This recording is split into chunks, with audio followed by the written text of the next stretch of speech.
I'm not going to live in fear.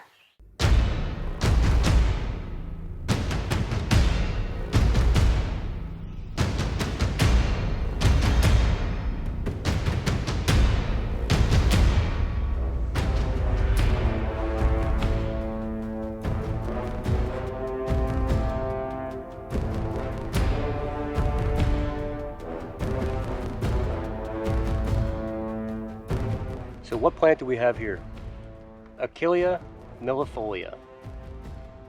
So the common name is Yarrow. You can see this is a very, very, very distinct plant. It can be confused with some other ones, but we're going to go over the identifying features right now.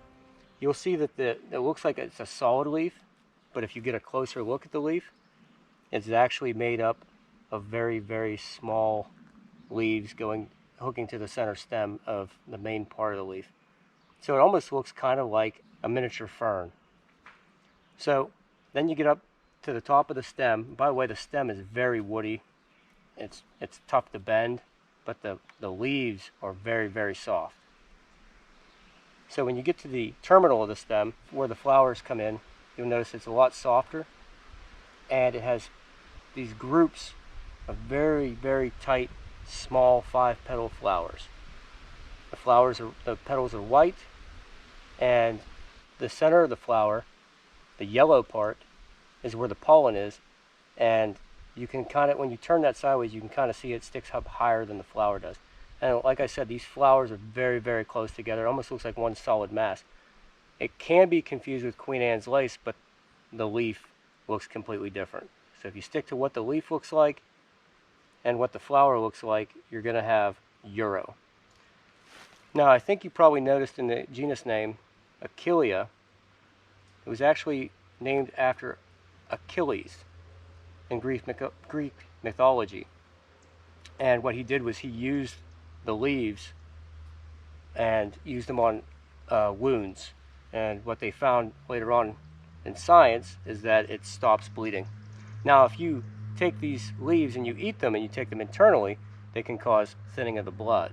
So, of course, talk to your physician if you have any kind of ailments. Also, if you have any allergies, this might not be for you. Now, you can purchase Yarrow tea, and that is another good way to get around having to do the identification. But if you can ID this in your yard, you don't have to pay for it. It's right here. Like I've always said, God has provided everything in His creation, and we're going to keep showing you that. There's too many plants that you couldn't say this all came from one thing or one primordial soup.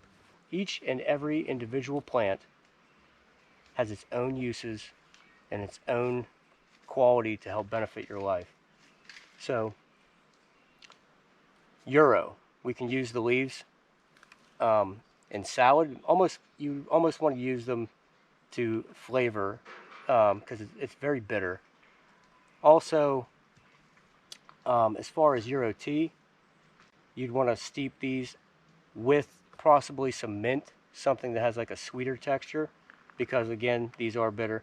Now you can eat these raw, and you can also use the flowers raw. You can decorate your salad with Yarrow flowers, or you can steep them in tea as well. Now, Yarrow. So we're going to use the leaves and the flowers. You can also make a nice decoration in a bouquet.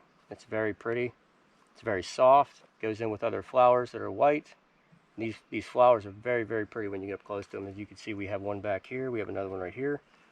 And down here, we have the leaf, which I'm going to go ahead and let you guys see the leaf up close. Yarrow. Just one more plant in God's creation that grows in our yards, in our backyards, in the eastern temperate areas of the world, possibly in Great Britain. If any of you guys are watching from Great Britain, if you guys have Yarrow, go ahead and make a comment. I'd love to hear it.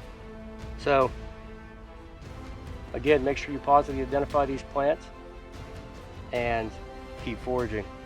Chuck Grove with Foraging Truth. Have a great day.